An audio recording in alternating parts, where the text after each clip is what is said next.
তাহলে সম্পদের মালিক আমি কেন হব? একটা প্রশ্ন। আপনি তো সম্পদের মালিক হওয়ার অনেক পথ আছে, আপনি করবেনই, কিন্তু সম্পদের মালিক কেন হবেন? আপনি সম্পদের মালিক হওয়ার আপনার এক নাম্বার কারণ হলো, আপনি সম্পদের মালিক হলে আপনি দিনই কাজ ভালো করে করতে পারবেন, আপনি ইবাদত ভালো করে করতে পারবেন, আপনার জামা কাপড়গুলো সুন্দর, একটু মসজিদে গেলে ভালো লাগবে, গন্ধ গায়ে থেকে গন্ধ বাইর হবে না, সুন্দর একটু জামা পরে আপনি সেন্ট পারফিউম ব্যবহার করে আপনি যাবেন, তাহলে আপনার একটু মনটা ফুরফুরা লাগবে। আপনি নিজের আপনার পরিবারকে, বাসায় গেলে আপনার ওয়াইফ বলবে না তুমি কি আজকে মাছ নিয়ে আসছো, নিয়ে আসো না, যাও দরজায়, আজকে দরজায় খোলা হবে না, বাজার থেকে আজকে মাংস নিয়ে আসার কথা ছিল, পোলাপাইন কান্নাকাটি করতেছে, পোলাপাইনের পড়াইতে পারতেছে না, ওদের এটা নাই সেটা নাই, সারাদিন আপনার এগুলি শোনা লাগে। এই কারণে আপনি মনে করেন বাসায় যাবো না, বসে বসে সিনেমা দেখি বাইরে, নাকি অথবা বন্ধুদের সাথে আড্ডা দিই। এখন আপনি আড্ডা দেন, বাচ্চারাও আড্ডা দেয়, স্ত্রীও আড্ডা দেয়, আপনিও আড্ডা দেন, পুরো একটা জাহান্নাম হয়ে গেল। মুসলমানদের ব্যবসা করার তাদের একটা লক্ষ্য আছে, উদ্দেশ্য আছে, তা হচ্ছে মানুষকে সেবা করা, এটা তাদের লক্ষ্য এবং উদ্দেশ্য। এই কারণে মুসলমানদের রাসূল সাল্লাল্লাহু আলাইহি ওয়াসাল্লাম তিনি সম্পদের কি মালিক ছিলেন না? অবশ্যই ছিলেন সম্পদের মালিক। আপনি খাদিজাতুল কুবরা রাদিয়াল্লাহু তাআলা আনহা, তিনি যখন রাসূল সাল্লাল্লাহু আলাইহি ওয়াসাল্লামকে বিয়ে করেন, খাদিজাতুল কুবরা তো মিলিয়ন অফ তার টাকা ছিল, এই টাকা কই? এগুলো সব তিনি রাসূল সাল্লাল্লাহু আলাইহি ওয়াসাল্লামকে দিয়ে দিয়েছেন। তিনি কি কাজে খরচ করেছেন, that is a different issue, কিন্তু তিনি ফকির ছিলেন না, গরিব ছিলেন না। জিবরিল এসে বললেন আমি উহুদ পাহাড়কে আপনার জন্য স্বর্ণে রূপান্তরিত করে দিই, তিনি বলছেন না, দরকার নাই। আপনি মুসলিমদের যদি উম্মার দিকে যদি তাকান, 10 জন যারা আশারে মুবাশশারা মানে জান্নাতের সুসংবাদ প্রাপ্ত সাহাবী 10 জন, এর মধ্যে 9 জনই ছিল ব্যবসায়ী। কয়জন ছিল ব্যবসায়ী? 9 জনই ছিল ব্যবসায়ী। এই উম্মার সবচেয়ে বড় ব্যক্তির নাম কি বলেন তো? রাসূল সাল্লাল্লাহু আলাইহি ওয়াসাল্লামের পরে আবু বকর রাদিয়াল্লাহু তাআলা আনহু কত বড় ব্যবসায়ী ছিলেন, কি পরিমাণ কৃতদাসকে মুক্ত করে দিয়েছেন তিনি তার টাকা দিয়ে কিনে। এই উম্মার 2 নম্বর ব্যক্তি হচ্ছেন ওমর রাদিয়াল্লাহু তাআলা আনহু, ব্যবসায়ী ছিলেন। এই উম্মার তৃতীয় সবচেয়ে বড় ব্যক্তির নাম কি? ওসমান রাদিয়াল্লাহু তাআলা, সবচেয়ে নামই তো ওসমান গনি, মানে ওসমান ধনী, ওসমান দা রিচ, নামের অর্থ ওসমান দা রিচ। এইরকম মানুষে তিনি তারা ছিলেন। এবং এদের দিন প্রচারের ক্ষেত্রে 3 জন ব্যক্তির অবদান যদি সবচেয়ে বেশি হয়, একজন হচ্ছে খাদিজাতুল কুবরা রাদিয়াল্লাহু তাআলা, কারণ তার সম্পদ সব দিন প্রচারের জন্য কাজে লেগেছে। আরেকজন আবু বকর রাদিয়াল্লাহু তাআলা, দিন প্রচারে তার সম্পদ সবচেয়ে বেশি কাজে লেগেছে। আরেকজন ওসমান রাদিয়াল্লাহু, দিন প্রচারে তার সম্পদ সবচেয়ে বেশি কাজে লেগেছে। আরেকজন ব্যক্তির নাম বলতে হবে, তার নাম হচ্ছে আব্দুর রহমান ইবনে আউফ রাদিয়াল্লাহু তাআলা, সবচেয়ে বড় ধনী মদিনার। মক্কা থেকে গিয়েছেন কিন্তু ব্যবসায়ী, মদিনায় গিয়েছেন কিছুই তার নাই। একজন এর সাথে তার বন্ধুত্ব করে দেওয়া হয়েছে, তিনি তাকে গিয়ে বললেন যে তোমার সাথেও আমার বন্ধুত্ব, তো আমার ঘরের অর্ধেক তোমার দিয়ে দিই, এবং আমার যে মানে একটা ফ্যাক্টরি আছে এখান থেকে অর্ধেক দিয়ে দিই, বা আমার একটু এগ্রিকালচারাল ল্যান্ড আছে তোমাকে অর্ধেক দিয়ে দিই, বাকি অর্ধেক আমি চাষাবাদ করবো। বলে না, তোমার ঘরও আমার দরকার নাই, তোমার ল্যান্ডও আমার দরকার নেই, তুমি একটু বাজার আমার দেখা দাও, বাজার কোন দিকে? তারা নিয়ে গেলেন বাজারে। বাজারে যাওয়ার পরে তিনি অন ক্রেডিট জিনিস নিলেন। অন ক্রেডিট মানে ওই যে লোকেরা তো দোকান বসে তারা বিক্রি করতে, তিনি বলছেন ভাই তোমার জিনিসগুলো আমারে দাও, আমি বেচে তোমার টাকা দিই। কত করে দিতে হবে বলো? বলে এত এত করে। এবার তিনি এগুলো নিয়ে আসলেন, ফেরি করে বেচতেছেন, ওই বাজারে তিনি বিক্রি করছেন। বাজারে ফেরি করে বিক্রি করে উনি এক জায়গায় বসে থাকতো, উনি ফেরি করে বিক্রি করতেছেন, আপনি ওইখানে দোকানে গিয়ে এটা পাওয়ার আগে আপনি ওই রাস্তায় পেয়ে গেছেন, তখন আপনি তার কাছ থেকে গিয়ে নিলেন। নিচে হচ্ছে 10 টাকার জিনিস, বেচতে হচ্ছে 20 টাকা, আর কয় টাকা লাভ হয়েছে তার? 10 টাকা। এই যে পুঁজি তৈরি হয়ে গেল। এরপরে মদিনা তিনি 1 নম্বর ব্যক্তিতে পরিণত হয়েছে, 1 নম্বর ধনী তিনি। অথচ শুরু করছেন কি দিয়ে? জিরো দিয়ে, আইডিয়া। এবং তিনি জান্নাতের সুসংবাদ প্রাপ্ত সাহাবী। মানে আপনি যদি মনে করেন টাকা পয়সা না থাকা মানে হচ্ছে আমি অনেক বড় আল্লাহওয়ালা, ফকির মানে আল্লাহওয়ালা, মিসকিন মানে হচ্ছে আল্লাহওয়ালা, নো। কাদাল ফাকরু ইয়াকুনা কুফরান, দারিদ্র মানুষকে কাফের বানিয়ে দেয়। টাকা কম থাকলে মানুষের মধ্যে কি ঢুকে? কুফরি ঢুকে। বাংলাদেশের প্রেক্ষাপটে আপনি দেখবেন সবচেয়ে বেশি নামাজি কি রিকশাওয়ালার আর কাজের বুয়ারা, আর যারা ইয়েতে থাকে ওই যে বস্তি থাকে তারা সবচেয়ে বড় আল্লাহওয়ালা। আপনি তাদেরকে মসজিদে কোথাও খুঁজে পাবেন? একজন মসজিদে খুঁজে পাবেন না। দেখবেন এরা মসজিদে না, এরা দিনও বোঝে না, ইসলাম বোঝে না, কিচ্ছু বোঝে না। তার মানে দারিদ্র মানুষকে কাফের বানিয়ে দেয়। দারিদ্রের কারণে সে ইসলাম বুঝতেই পারে না। দারিদ্র থাকলে মানুষ আল্লাহর ইবাদত করতে পারে না। সে কারণে দারিদ্রের সাথে ফাইট করতে হবে আপনাকে। আলী রাদিয়াল্লাহু বলেছেন দারিদ্র যদি কোনো মানুষের নাম হইতো তাহলে ওই লোকের আমি জবাই করে ফেলতাম, কারণ ও থাকলেই মানুষ কষ্ট পাবে, অথবা এই কারণে আমি তাকে হত্যা করে ফেলতাম। লাউ কানাল ফাকরু রাজুলান লাকাতালতুহু, যদি দারিদ্র কোনো ব্যক্তির নাম হতো তাহলে ওই লোকের দায়কে আমি হত্যা করে ফেলতাম। দারিদ্র এটা ইসলাম কোনোদিন এটাকে সেলিব্রেট করে না, যে ঠিক আছে তুমি দরিদ্র এবারে তোমার আমি সালাম দেবো, নো। কেন তুমি দরিদ্র হলা? ওমর রাদিয়াল্লাহু তাআলার কাছে কোনো লোক গেলে তিনি তাকে বলতেন তুমি করো কি? বলে কোনো কাম করি না। বলে যাও আমার কাছ থেকে সরো, যে দুনিয়ার কামও করেন আখেরাতেও কাজ করে, তো অথর্ব স্টুপিড, এই স্টুপিড যেন আমার সামনে না আসে। কাজ করতে হবে। আল্লাহ সুবহানাহু ওয়া তাআলা এই দুনিয়া নিয়ন্ত্রণ করার জন্য আপনাকে পাঠাইছেন, দুনিয়ার মালিক হওয়ার জন্য আপনাকে পাঠিয়েছেন। এখন আপনি দুনিয়ার মালিক হবেন না, আপনি দুনিয়ার স্লেভ হবেন। কেমন কথা? আপনি দুনিয়ার দাস না, দুনিয়ার দাস না, আপনি দুনিয়ার প্রভু, মানে আপনি দুনিয়ার লর্ড, আপনি দুনিয়ার কি মালিক। দুনিয়া আপনি নিয়ন্ত্রণ করবেন, আপনাকে মালিক হিসেবে আল্লাহ তাআলা দুনিয়া পাঠিয়েছেন। তাহলে দুনিয়ার মালিক হওয়ার জন্য করণীয় কি? দুনিয়ার মালিক হওয়ার জন্য করেন হচ্ছে আপনাকে টাকা সম্পদ ইনকাম করতে হবে।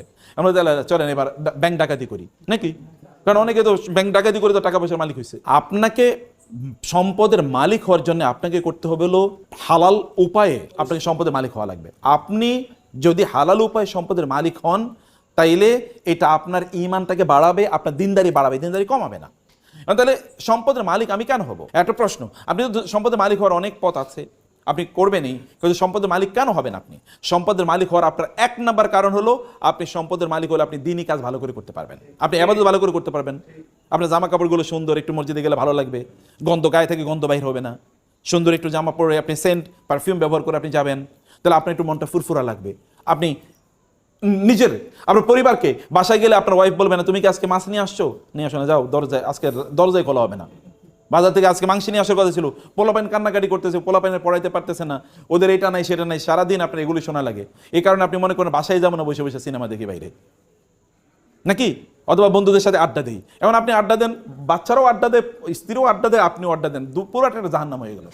হ্যাঁ, যেই প্রতিষ্ঠানে দিনদারি লাগবে, যেমন ধরুন মসজিদ, মসজিদ নির্মাণ করবে কে?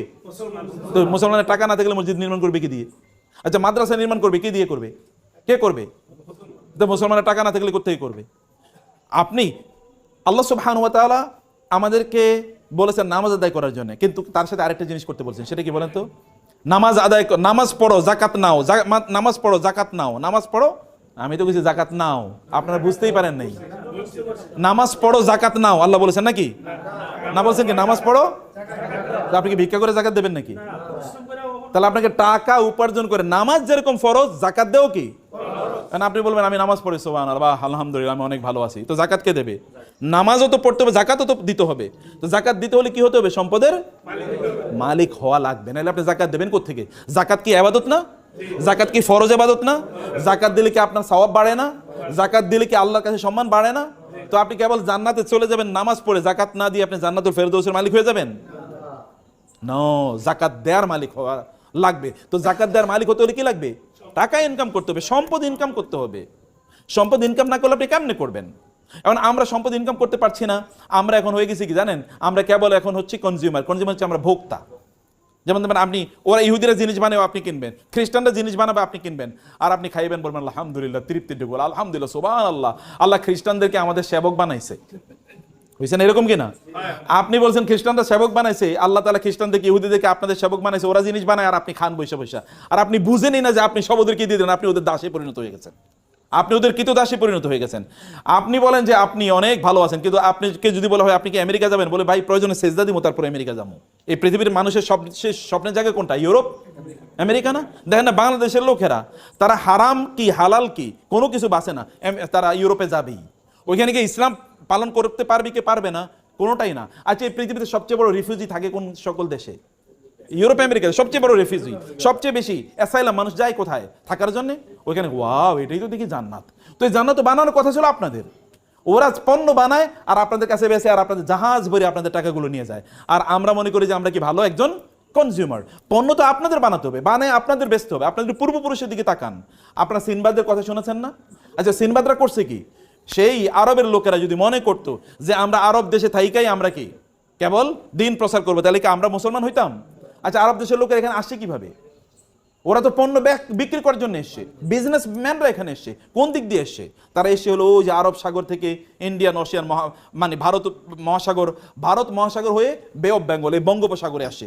এরপরে ওই যে চিটগং শব্দটাই তো সাতি গাং, গাং মানে কি? গাং মানে নদী, আর সাতিউন মানে আরবি শব্দ। এটা চিটগং শব্দটা আরবি, সাতিগং হচ্ছে নদীর কুল, নদীর উপকূল, মানে ওইখান দিয়ে এসে তারা এখানে থাকতো। এইখান থেকে তারপরে তারা মালয়েশিয়া যেত, এখান থেকে তারা ইন্দোনেশিয়াতে যেত।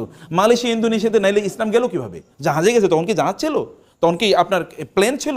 না, এই নৌকাই তো, এই নৌকা দিয়ে তারা বড় বিশাল বড় ইয়ে ছিল, কি বলে পাল, এই পাল তোলা নৌকা বা জাহাজে তারা এখানে ইসলাম নিয়ে এসে পণ্য বিক্রি করতে এসে। কিন্তু পণ্যের সাথে তারা কি বিক্রি করছে? তারা ইসলাম সেল করেছে পণ্যের সাথে। পণ্য কিনতে গিয়ে লোকেরা দেখলো এত ভালো মানুষ, দেখি ফেরেশতা, এরকম লোক তো আর কোথাও দেখি না, এত ভালো মানুষ পণ্য বিক্রি করতে এসে, কিন্তু এরা কি এসা ইসলাম প্রচার করে গেছে, ব্যবসায়ীরা ইসলাম প্রচার করছে। আমার মতো এরকম আপনি শাহজালাল শাহপরান কয়জন এসছে? কিন্তু তার চেয়ে বেশি, হাজার গুণে বেশি এসে কারা? ব্যবসায়ীরা। আপনি বলেন তো, আপনার এলাকায় দুজন দোকানদার আছে, একজন দোকানদার গেলেই আপনাকে জিজ্ঞেস করে ভাই আসসালামু আলাইকুম, কেমন আছেন, বাসা সবাই ভালো আছে, আপনার কোনো সমস্যা নাই তো? ভাই কোনো সমস্যা থাকলে আমাকে বললেন, এবং সবচেয়ে ভালো পণ্যটা দেয়। আরেকটা লোক আছে খিটখিটে, প্রচন্ড খিটখিটে, গেলেই আপনার সাথে রাগ করে কথাবার্তা কয়, এবং আপনি 3বার কথা বলে একবার শুনে, আপনি কার কাছে যাবেন? যে সালাম দেয়, কথাবার্তা শুনে, এই লোকটা তো ভালো, তার সাথে গল্প করবেন, তার মতো হতে চাইবেন, বলে আপনার সন্তানকে বললেন ওই লোকটার মতো, দেখো না কত সুন্দর করে কথাবার্তা বলে। এই মুসলমানরা তো সেই কাজটাই করছে, জিনিস বেচছে, কিন্তু লোকেরা দেখলো আরে এরা তো দেখি আমাদেরই লোক, এই আপনার বিপদ তাড়াতাড়ি তাকে হসপিটালে নিয়ে গেছে, আপনার ওয়াইফের সমস্যা তাড়াতাড়ি তোর ওয়াইফের পাঠিয়ে যায়, দেখা তো তার বাচ্চা হবে, একটু তুমি তাকে হেল্প করো তো। মানুষ যেগুলো এরাই তো সবচেয়ে ভালো মানুষ। এবং এরা তখন কি, এদের বলো তো আপনারা আসলে কোন ধর্ম পালন করেন, বলে আমরা এই ধর্ম পালন করি, ঠিক আছে আপনাদের ধর্ম আমরাও পালন করা শুরু করে দিলাম। এরা এইভাবে মুসলমান হয়ে গেছে, বুঝতে পেরেছেন? অথবা আমাদেরকে মৌলিকভাবে ব্যবসায়ীদের কাজ হচ্ছে, ব্যবসায়ীরা তারা সম্পদ উপার্জন করবে একদিকে তারা নিজেরা ভালো থাকার জন্য, এবং দুই নম্বর তারা কি করবে, এই সম্পদের মাধ্যমে তারা কি করবে, সম্পদের মাধ্যমে তারা দিন প্রতিষ্ঠার কাজে তারা ব্যয় করবে। এটা কেবলমাত্র ক্যাপিটালিস্টিকদের মতো না, যারা কেবল টাকা উপার্জন করা, এটা এক ধরনের গ্রিডে তাদের পরিণত হচ্ছে। গ্রিড মানে হচ্ছে এক ধরনের লোভ, শুধু লোভের কারণে। আপনি কেন সারাদিন কাজ করেন? লোভের কারণে। আপনার কত লাগবে আপনি জানেন? You never know. আপনি জানেন না কেন আপনার টাকা লাগবে, এটা কি কারণে আপনি ইনকাম করছেন তাও আপনি জানেন না। আপনাকে জানতে হবে কেন ইনকাম করছেন, আপনাকে বুঝতে হবে কেন ইনকাম করছেন। আপনি দুই কারণে করছেন, একটা হচ্ছে আপনি নিজে ভালো থাকুন, আর হলো আপনার কি সমাজ ভালো থাকুন। আপনার অনেক টাকা পয়সা, আপনার ব্যাংকে টাকা পড়ে আছে, আপনার আত্মীয় স্বজন তারা না খেয়ে মারা যাচ্ছে, আপনি এই টাকা দিয়ে করবেন কি?